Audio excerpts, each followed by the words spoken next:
upset by the experience of the infinite.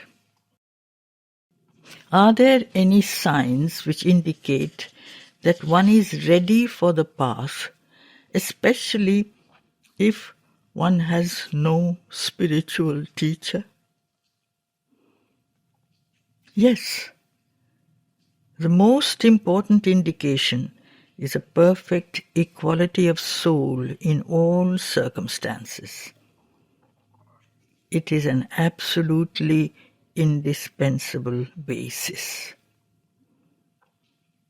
A second sign, you feel completely imprisoned in your ordinary normal consciousness, as in something extremely hard, something suffocating and intolerable, as though you had to pierce a hole in a bronze wall. There is yet another sign. When you concentrate and have an aspiration, you feel something coming down into you. You receive an answer. You feel a light, a peace, a force coming down. If you are upset, it means that you have still much work to do upon your vital before it can be ready. It means there is a weakness somewhere. For some, the weakness is in the mind. I knew a boy in France who was a fine musician. He used to play the violin admirably. But his brain was not very big. It was just big enough to help him in his music, nothing more. He used to come to our spiritual meetings, and all of a sudden, he had the experience of the infinite in the finite. It was an absolutely true experience. In the finite individual came the experience of the infinite. But this upset the boy so much that he could make nothing at all of it. He could not even play his music any longer.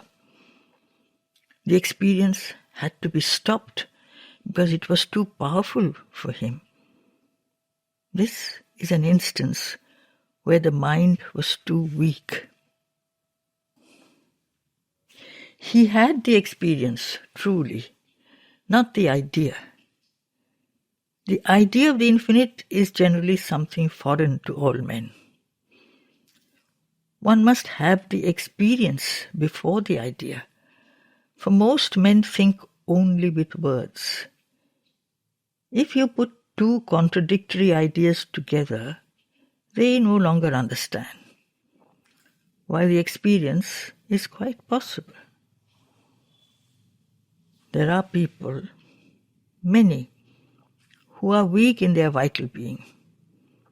When they have this sensation of infinity, eternity, in their very small person, in their very little strength, it is so different from the impression they have constantly that they understand nothing, whatever.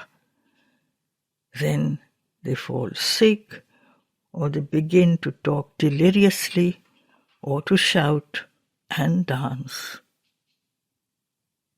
But if you are absolutely sincere and look at yourself clear-sightedly, this cannot happen to you. For an experience which comes inopportunely, like that, is always the result of some pride or ambition or some lack of balance within, due to having neglected one part of the being for the benefit of another.